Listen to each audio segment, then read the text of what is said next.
Hello friends, ओम श्री गणेशाय नमः। जय श्री कृष्णा।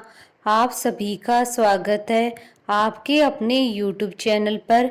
फ्रेंड्स, आज हम आपको इस वीडियो में बताने जा रहे हैं मोहिनी एकादशी व्रत की पौराणिक कथा, महत्व और उपाय के बारे में। वीडियो शुरू करने से पहले फ्रेंड्स, आपसे रिक्वेस्ट है, अगर आप हमारे चैनल पर नए हैं और आपने अभी तक चैनल को सब्सक्राइब नहीं किया है तो प्लीज सब्सक्राइब कीजिएगा चैनल को, साथ ही प्रेस कीजिएगा बेल आइकन को, जिससे नए वीडियो से रिलेटेड नोटिफिकेशन आपको तुरंत प्राप्त हो सके। और वीडियो पसंद आने पर वीडियो को लाइक और शेयर जरूर कीजिएगा ताकि सभी भक्तों को इस वीडियो का लाभ प्राप्त हो सके। और कमेंट बॉक्स में जय श्री कृष्णा जरूर लिखिएगा। हिंदू पंचांग के अनुसार वैशाख मास की शुक्ल पक्ष की एकादशी को मोहिनी एकादशी के नाम से जाना जाता है।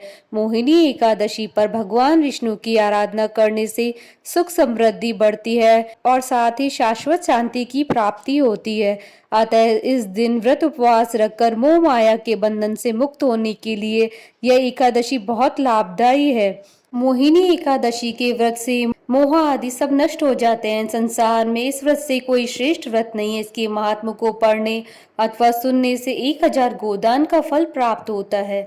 अवंतिका खंड के अनुसार मोहिनी रूपधारी भगवान विष्णु ने अवंतिका नगरी में अमृत का वितरण किया था। यह दिन देवासुर संग्राम का समापन दिन भी माना जाता है। विष्णु पुराण के अनुसार मोहिनी एकादशी का विधिवत व्रत करने से मनुष्य मोह माया के बंधनों से मुक्त हो जाता है, साथ ही व्रती के समस्त पापों का नाश हो जाता है।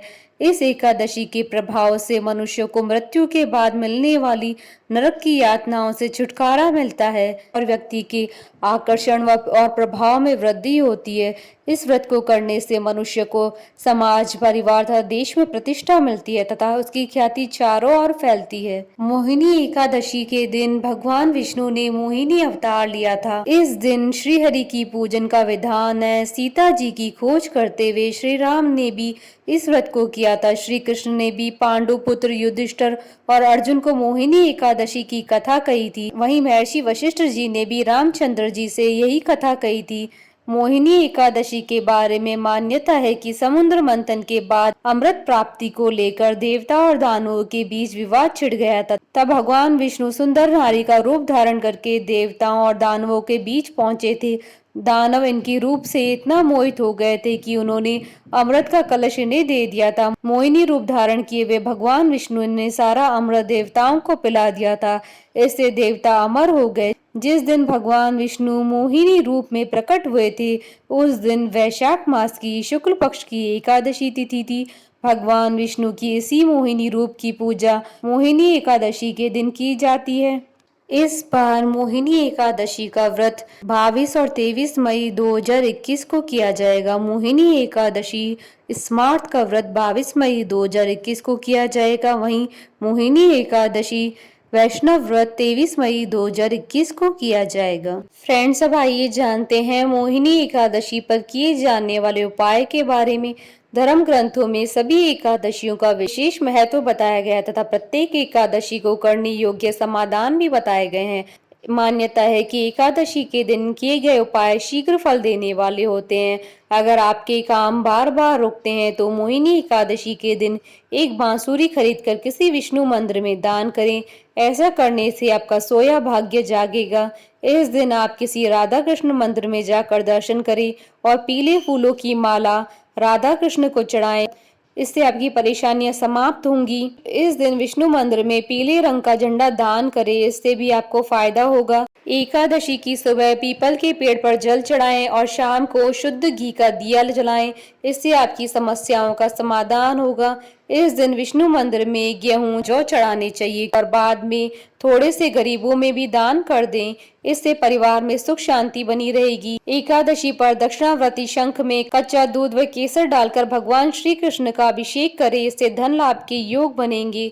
एकादशी की शाम तुलसी के पौधे के सामने गाय के घी का दीपक जलाएं और तुलसी के पौधे को प्रणाम करें। फ्रेंड्स, अब आइए आरंभ करें मोहिनी एकादशी की व्रत कथा। अर्जुन ने संयम और श्रद्धा से युक्त कथा को सुनकर श्री कृष्ण से कहा, हे मधुसूदन, वैशाख मास की शुक्ल पक्ष की एकादशी का क्या नाम है तथा उसके उपवास को करने का क्या विधान है, कृपा करके यह सब मुझे विस्तार पूर्वक बताइए। श्री कृष्ण ने कहा, हे अर्जुन, मैं एक पौराणिक कथा सुनाता हूँ जिसे महर्षि वशिष्ठ जी ने श्री रामचंद्र जी से कहा था। उसे मैं तुमसे कहता हूँ, ध्यान पूर्वक श्रवण करो। एक बार की बात है, श्री राम जी ने महर्षि वशिष्ठ से कहा, हे गुरु श्रेष्ठ, मैंने जनक नंदनी सीता जी के वियोग में बहुत कष्ट भोगे हैं, अतः मेरे कष्टों का नाश किस प्रकार होगा? आप मुझे कोई ऐसा व्रत बताने की कृपा करें जिससे मेरे सभी पाप और कष्ट नाश हो जाएं। महर्षि वशिष्ठ ने कहा, हे श्री राम, आपने बहुत उत्तम प्रश्न किया है। आपकी बुद्धि अत्यंत कुशाग्र और पवित्र है। आपके नाम के स्मरण मात्र से ही मनुष्य पवित्र हो जाता है। आपने लोकहित में यह बड़ा उत्तम प्रश्न किया है। आपको एक एकादशी का व्रत का महात्म सुनाता हूँ। वैशाख मास की शुक्ल पक्ष की एकादशी का नाम मोहिनी एकादशी है। इस एकादशी का उपवास करने से मनुष्य के सभी पाप तथा कलेश नष्ट हो जाते हैं। इस उपवास के प्रभाव से मनुष्य मोह के जाल से मुक्त हो जाता है। अतः हे राम, दुखी मनुष्य को इस एकादशी का उपवास अवश्य ही करना चाहिए। इस व्रत को करने से मनुष्य के सभी पाप नष्ट हो जाते हैं। अब आप इसकी कथा को श्रद्धा पूर्वक सुनिए। प्राचीन समय में सरस्वती नदी के किनारे भद्रावती नाम की एक नगरी बसी हुई थी। उस नगरी में द्युतिमान नामक राजा राज्य करता था। उसी नगरी में एक वैश्य रहता था जो धन धान्य से पूर्ण था। उसका नाम धनपाल था। वह अत्यंत धर्मात्मा तथा नारायण भक्त था। उसने नगर में अनेक भोजनालय, प्याऊ, कुएं, तालाब, धर्मशालाएं आदि बनवाए। सड़कों के किनारे आम, जामुन, नीम आदि के वृक्ष लगवाए जिससे पथिकों को सुख मिले। उस वैश्य के 5 पुत्र थे, जिसमें सबसे बड़ा पुत्र अत्यंत पापी व दुष्ट था। वह वैश्याओं और दुष्टों की संगति करता था। इससे जो समय बचता था उसे वह जुआ खेलने में व्यतीत करता था। वह बड़ा ही अधम था और देवता, पितर आदि किसी को भी नहीं मानता था।